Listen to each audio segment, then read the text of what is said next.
వృశ్చికం వారికి గనక చూసుకున్నట్లయితే మీకు సర్వసాధారణంగా పట్టుదల ఎక్కువగా ఉంటుంది. ఎక్కువ శ్రమించగలుగుతారు. ఎక్కువసేపు పని చేయగలుగుతారు. అదేవిధంగా ఎంతసేపు మీరు వర్క్ చేసినా సరే అలుపు రానటువంటి శక్తి సామర్థ్యాలు మీ భగవంతుడు మీకిచ్చాడు. అయితే ఇక్కడ మీరు ఇవాళ రేపు ఉన్నటువంటి కండిషన్స్ చూడండి.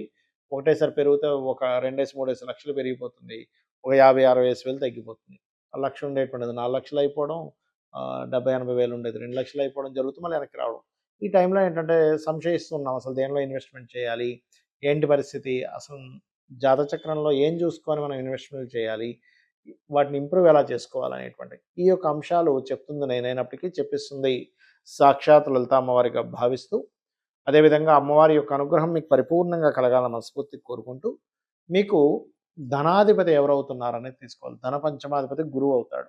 కాబట్టి మీరు ఎంత దక్షిణామూర్తి యొక్క ఆరాధన, ముఖ్యంగా దక్షిణామూర్తి స్తోత్ర పఠనం చేసుకోవడం లేదా దిగంబర దిగంబర శ్రీ పాదవల్లభ దిగంబర అనేటువంటి నామస్మరణ మీకు ఖచ్చితంగా ఫైనాన్షియల్ గ్రోత్‌ని ఇచ్చి తీరుతుంది. బికాజ్ ఆఫ్ మీ సెకండ్ హౌస్‌ని మీరు యాక్టివ్ చేస్తున్నారు. మరి ఆలోచన స్థానం కూడా మనకి ధనం వస్తే సరిపోదు. ధనం ఏ రకంగా వస్తుందనేటువంటిది మనకు ఒక ఆలోచన ఉండాలి. కాబట్టి మీ పంచమ స్థానాధిపతి కూడా గురువే అవుతున్నాడు కాబట్టి దక్షిణామూర్తి ఆరాధన చేసుకుంటూ ప్రస్తుతం మీకు అక్కడ శని ఉన్నాడు కాబట్టి కాలభైరవ అష్టకం ఎక్కువగా చేస్తూ ఉండండి. మీరు ఎంత కాలభైరవ అష్టకం చేస్తూ ఉంటే అంత బాగుంటుంది. మీకు గుర్తుపెట్టుకోండి. ఇక లాభాధిపతి, వ్యయాధిపతి ఎవరు అని చెప్పి తీసుకున్నట్లయితే లాభ వ్యయాధిపతులు బుధ శుక్రులు అవుతారు. ఎప్పుడైతే లాభాధిపతి బుధుడవుతున్నాడో ఆయన లాభాధిపతి అష్టమాధిపతి కూడా అవుతాడు. కాబట్టి సర్వసాధారణంగా ఏంటంటే వృశ్చిక లగ్నంలో పుట్టినటువంటి వారికి షేర్ మార్కెట్ వైపు వెళ్తూ ఉంటుంది ఆలోచన. అయితే ఈ షేర్ మార్కెట్లో మీరు బాగా రాణించాలంటే గురువు బుధుడు మంచి పొజిషన్లో ఉన్నారంటే 2, 5, 8, 11 కారకులు అవుతారు వీళ్ళు. కాబట్టి మంచి పొజిషన్లో ఉంటుంది. మీకు ఒక నీచభంగ రాజ్యోగం, విపరీత రాజ్యోగం ఉంటే ఖచ్చితంగా బాగుంటుంది. అయితే మీకు ఇక్కడ లాభాధిపతి బుధుడవుతున్నాడు కాబట్టి లాభాలు ఎక్కడ కూడా తగ్గకుండా, ఎందుకంటే అష్టమాధిపత్యం కూడా లాభాధిపతికి వచ్చింది కాబట్టి మీరు గోంగూర తినిపించడము, పెసలు దానంగా ఇవ్వడం చేస్తూ ఉంటే మీరు అంత నష్టపోకుండా ఉంటారు లైఫ్‌లో.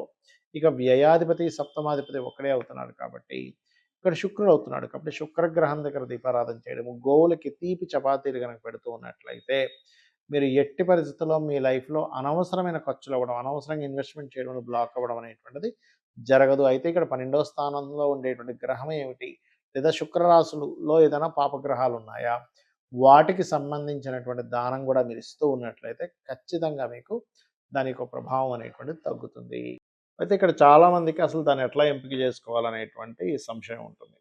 ఫస్ట్ ఆఫ్ ఆల్ ఏంటంటే మనం చూద్దాం అసలు ఏ సెక్టార్స్‌లో మనం ఇన్వెస్ట్‌మెంట్స్ జరుగుతాయి. ఒకటి భూమి మీద, 2 ఆయిల్స్ మీద, 3 షేర్ మార్కెట్ మీద. ఈ ఖనిజాల్లో అంటే ఈ యొక్క లోహాల్లో వీటిలో చూసుకుంటే గోల్డు, సిల్వరు, లేకపోతే మనకి బ్రాస్ అనుకోండి, లేకపోతే కాపర్ అనుకోండి, ఐరన్ అనుకోండి, ఇవన్నీ కూడా ఇన్వెస్ట్‌మెంట్స్ రైట్. స్టెప్ బై స్టెప్‌గా నేను మీకు ఎక్స్‌ప్లెయిన్ చేస్తాను. అసలు ఎప్పుడు ఇన్వెస్ట్‌మెంట్ చేయాలి, ఎలాంటి విషయాలు ఇన్వెస్ట్‌మెంట్ చేయాలనేటువంటిది. పాయింట్ నెంబర్ 1, మీ పర్సనల్ చార్ట్‌లో 12వ అధిపతి అని ఉంటాడు, గుర్తుపెట్టుకోండి. 12th లార్డ్ అంటే ఖర్చులకు కారకుడు, ఇన్వెస్ట్‌మెంట్స్‌కి కారకుడు.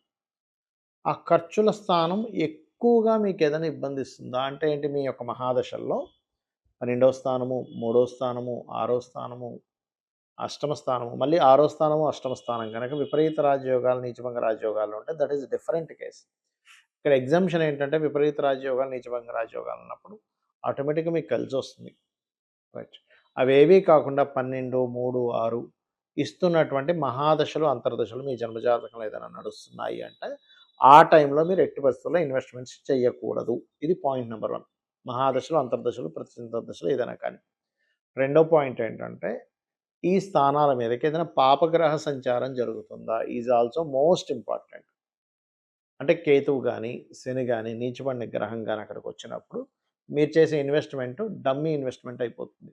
కొంతమంది చూడండి, అయ్యో! అతను 90,000 ఉన్నప్పుడు పెట్టాడటండి. ఇప్పుడు 1,00,000, 1,50,000, 1,80,000 అయిపోయింది. భలే వచ్చిందని మనం పెట్టేసరికి అప్పుడు తగ్గుతది.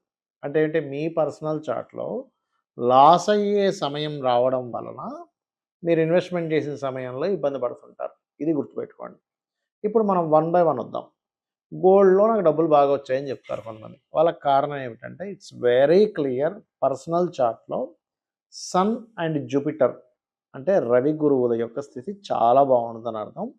వాళ్ళకి ధనయోగాలు కూడా రవి గురువుల వల్లే వస్తుంది అక్కడ రైట్. ఇది గుర్తుపెట్టుకోండి. మీకు రవి మహర్దశ, గురు మహర్దశ నడుస్తూ ఆ మహాదశలు బాగున్నాయి, అవి లాభాన్నిస్తున్నాయి, ధనాన్నిస్తున్నాయి అన్నప్పుడు ఖచ్చితంగా బాగుంటుందని అర్థం. రైట్. ఇక రెండవది సిల్వర్ మీద పెట్టామండి బాగా డబ్బులొచ్చాయంటారు. అప్పుడు చంద్రుడు బాగున్నాడని అర్థం. ఇది బాగా గుర్తుపెట్టుకోండి. ఇక మూడోది నేను కాపర్ కొన్నానండి. కాపర్ కొనడం నుంచి బాగా డబ్బులొచ్చాయి. లేకపోతే ల్యాండ్ తీసుకున్నాను. అక్కడి నుంచి నా లైఫ్ చాలా అద్భుతంగా ఉందంటారు కొంతమంది. అంటే దానికి కారణం ఏంటంటే మార్స్ బాగున్నాడని అర్థం. మీ జన్మ జాతకంలో కుజుడి యొక్క స్థితి చాలా బాగుందని మీరు అర్థం చేసుకోగలగాలి. అలా కాకుండా ఒక్కొక్కసారి ఏమవుతుంటుందంటే వారికి ఐరన్, ఆయిల్స్ మీద ఇన్వెస్ట్‌మెంట్ చేస్తూ ఉంటారు. వాళ్ళకి బాగా కలిసొస్తుంది ఆ టైం అనేది.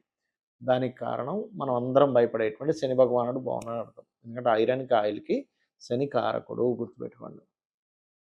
ఇవన్నీ కాదండి నేను షేర్ మార్కెట్‌లో డైలీ ట్రేడింగ్‌లో సంపాదిస్తున్నాను ఒక వ్యక్తి అంటే 99 మంది నేను పోగొట్టుకున్నాం అంటారు. దానికి కారణం ఏమిటంటే 25, 8, 11 కాంబినేషన్ ఉంటూ నీచభంగ రాజయోగము లేదా విపరీత రాజయోగం ఒకటి బాగా ఉందంటే వాళ్ళకి ఖచ్చితంగా షేర్ మార్కెట్‌లో పనికొస్తుంది. అది చాలా రేరెస్ట్ కాంబినేషన్ కాబట్టి మీరు మార్కెట్‌లో ఒక 5 మంది సంపాదించుకుంటే 95 మంది లాస్ అవుతుంటారు. దీనికి చాలా కారణాలున్నాయి. ఒకటి అవేర్‌నెస్ సరిగ్గా లేకపోవడం. అంటే షేర్ మార్కెట్ ఏంటో తెలియకుండా ఇన్వెస్ట్‌మెంట్ చేయడము.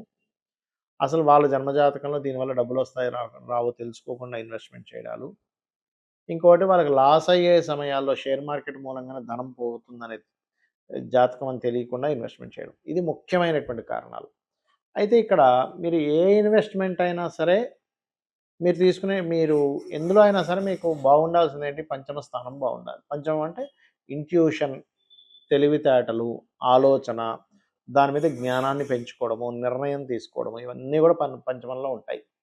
అందుకని మీరేం చేయండి, మీ లగ్నం నుంచి అంటే మేషం నుంచి మీనం వరకు తీసుకుంటే మీ పంచమాధిపతి ఎవరో తెలుసుకొని, ఆ యొక్క గ్రహానికి, ఆ యొక్క దేవత, ఆ యొక్క గ్రహ అధిష్టాన దేవతకి మీరెప్పుడూ చాంటింగ్ చేసుకుంటూ ఉండాలి. దీనివల్ల ఏమవుతుందంటే మీకు ఎన్నో ఆలోచనలు రావచ్చు. కానీ వచ్చిన ఆలోచనల్లో ఎక్కడ ఏ స్టెప్ తీసుకోవాలి అనేటువంటిది ప్రధానంగా మీకు అర్థమవుతూ ఉంటుంది. గుర్తుపెట్టుకోండి. ఇందులో ప్రధానంగా ఇప్పుడు మేషం వారికి పంచమంలో కేతువు ఉన్నాడు. సో, పంచమాధిపతి ఒక ఎత్తైతే గోచారంలో వచ్చేటువంటి గ్రహాన్ని అధిష్టాన దేవతకి చేసుకోవాలి. అంటే ఏంటి? కేతువు ఉన్నాడు కాబట్టి కేతువుకి అధిష్టాన దేవత గణపతి. ఉదాహరణకి మీకిప్పుడు మీరు చూసుకుంటే గనక తులవారికి పంచమంలో రాహు ఉన్నాడు. అంటే రాహుకి అధిష్టాన దేవత ఎవరు? అంటే దుర్గాదేవి. అదే వృశ్చికం వారికి తీసుకుంటే పంచమంలో శని ఉన్నాడు. కాబట్టి ఏంటి? కాలభైరవుడిని చేసుకుంటూ ఉండాలి.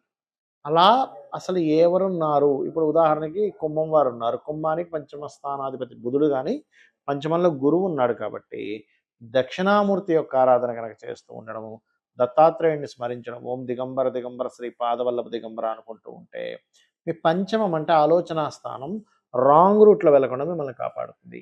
కాబట్టి నేను చెప్పేది ఒకటే, మీ పంచమాధిపతి ఎవరు అనే దాని మీద చేయండి.